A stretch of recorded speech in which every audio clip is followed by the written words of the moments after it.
here's the one that we're doing the real testing on. Thought I'd just get some help so I can show you guys better what we do. As you can see back here underneath the seat, there is no battery installed in it. There's no key switch. It's hanging off over here. Up underneath, you can't really see it, but there is no starter solenoid in this. There's some cut wires. Yeah, we have to figure all that out.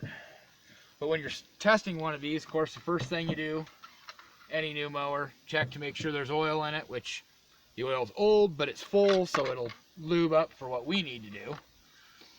You want to make sure there's nothing, no loose wires that are going to touch the block and short out, you know, anything like that, of course. This one obviously has some oil issues that we're going to have to address. But the big thing is with these, you grab them first, make sure the motor turns over, make sure there's no compression, there's no weak spots. On these little Briggs singles, it's really handy because you can open up the air filter cover here, take it all the way off, and access to the carburetor is right there. So we can just shoot some gas in there when we're ready. Like I said yesterday, these are designed to run with no wiring connected to them. The only thing that they need is a kill wire to the coil to shut them off. So it'll run for a few seconds off the gas in the float bowl, and then it dies. So basically, we disconnect this wiring harness, which goes to the engine itself. This is all your safety switches and your kill switches, all that kind of stuff. So now the engine is completely disconnected from the chassis, so if there's any chassis wiring issues, they won't affect us trying to get the engine to run. What I like to use, I have a couple of cut-off jumper cables, and then I have this big giant battery, which is overkill, but it provides enough power if the engine's a little stuck or the starter's been sitting for a long time. This is our negative, this is our positive. As you can see, the wires are just cut, bare wire showing.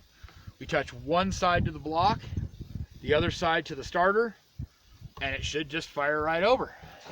Make sure we're up on choke. Then I just put some gas in a little container. You don't want to really use a lot of starting fluid on these because it's really hard on the engine. It's better just to, well, here's the air filter out of the way because he's going to be a problem.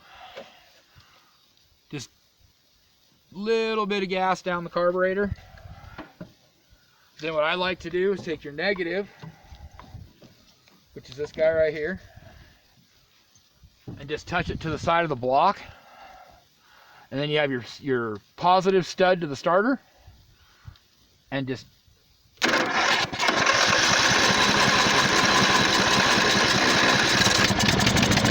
you go. It'll run for a second and then it dies. But now we know at least the engine's viable. Yeah, it did smoke a little bit. That could be a number of things. Could be old fuel in the system. It could be bad oil. It could be the valves are out of adjustment. Looking at that head, that would be my guess. But at least now we know the engine will start. There's no knocking, no funny noises, anything like that. Again, like I said yesterday, the big Intech V-twins, you do the same thing.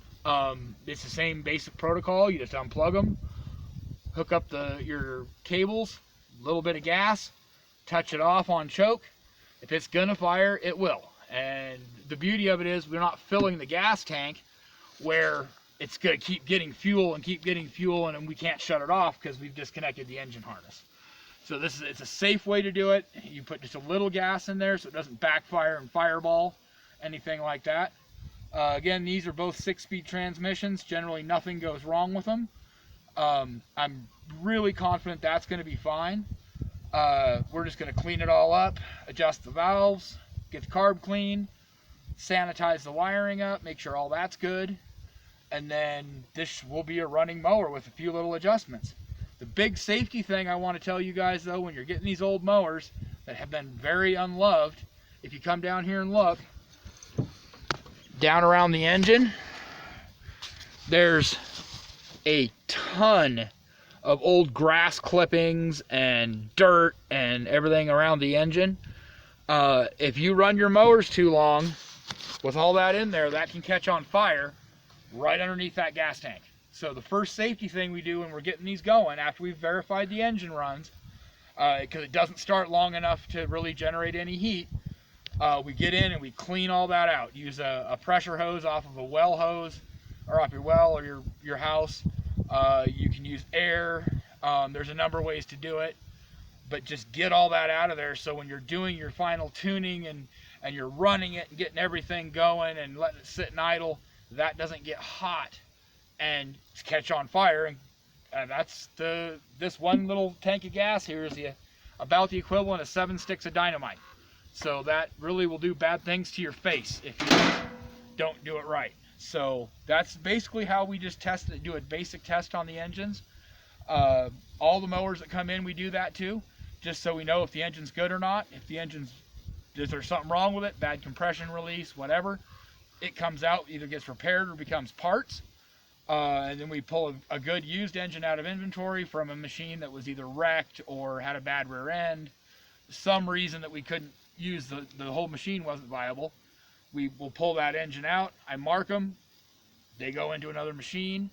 Those wiring harnesses, I could pull that 21 horse out of that LT1000, the big V-twin, bolt it right into here. The wiring's all the same, the only difference is the exhaust, and obviously the cables, because the carburetor's dead front. But yeah, it's real quick and easy to do. So I mean, if you find free machines that have like cheap machines with bad hydro rear ends, something like that, it's still got a good engine. Even the cheap MTD yard machines or Yardmans or whatever, they still have good Briggs engines in them, or heaven forbid Kohlers. They'll still work. I prefer Briggs myself. But then you can get rid of the rest of the machine for scrap. You can save the tires if you wanted to for spares or a few extra little parts. But the engines themselves aren't cheap. They're the same Briggs engines in a high-end machine they are in the cheap ones. And the cheap ones are really easy to find. Your yard machine hydros or Varia drives. Just yank that motor out, scrap the rest of it, save it for your next good build. All right, guys, have a nice day. We're going to get back to work. I just wanted to make you a quick video on how we test the engines out and show you what we do. You have fun.